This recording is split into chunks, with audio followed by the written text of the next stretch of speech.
Il est bon de toujours nous souvenir que lorsque nous acceptons le Seigneur Jésus-Christ comme notre Sauveur personnel, nous sommes bénis de toutes sortes de bénédictions spirituelles dans les lieux célestes en Christ. Éphésiens 1:3.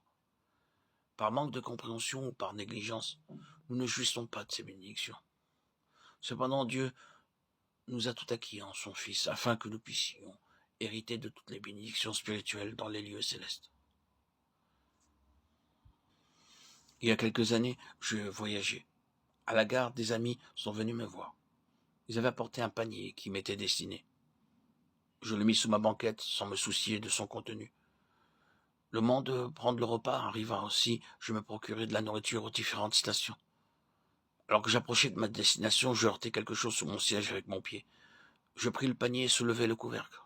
À ma grande surprise, j'y découvris la bonne nourriture que mes amis avaient aimablement préparée pour tout le voyage. Non seulement pour moi, mais aussi pour tous ceux qui m'accompagnaient. Si j'avais pris soin de regarder ce que contenait le panier lorsqu'il me l'avait donné, j'aurais joui de tout son contenu durant tout le voyage. De la même façon, Dieu nous a préparé de merveilleuses bénédictions, et il nous suffit de regarder dans la Bible pour savoir ce qu'elle représente et d'en jouir. Mais il est triste de voir que nous ne faisons pas un bon usage de nos Bibles. Souvent nous la lisons comme une simple formalité. Il y a 3 manières de lire la Bible. Nous pouvons le faire comme un botaniste, comme un papillon, ou bien comme une abeille. Lorsqu'un scientifique regarde un jardin, il n'est pas en premier lieu attiré par les fleurs qui s'y trouvent, ou par leur beauté.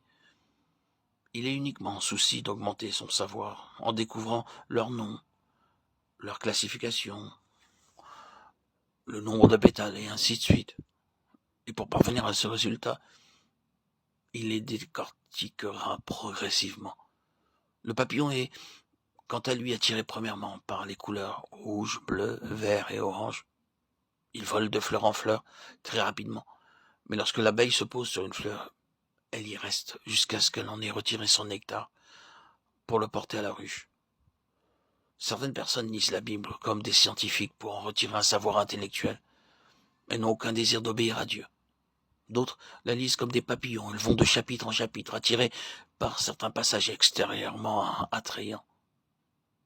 Un jour, elles liront le psaume 23, le jour suivant Matthieu 5, ou bien Ésaïe 53, ou 1 Corinthiens 13, et ainsi de suite. Elles ont leurs passages favoris qu'elles lisent encore et toujours. D'autres volettent d'un chapitre à un autre en ouvrant leur Bible au hasard et progressent sans aucun plan. Cependant, quelques-unes ressemblent aux abeilles. Elles lisent leur Bible paisiblement et avec soin. Elles méditent et prient en disant « Cher Seigneur, accorde-moi un message par ce chapitre ou par ce verset aujourd'hui. » Lorsque vous lisez la Bible, ne dépendez pas de quelque chose de tout préparé à l'avance. Certaines femmes modernes disent ne pas avoir le temps de cuisiner, alors elles utilisent de la nourriture mise en conserve. Nous avons besoin d'une nourriture fraîche pour notre croissance spirituelle. C'est pourquoi méditez la parole de Dieu, examinez l'Écriture chaque jour. Acte 17, 11. Comparez un verset avec d'autres versets de l'Écriture. De cette façon, beaucoup de mystères vous seront révélés.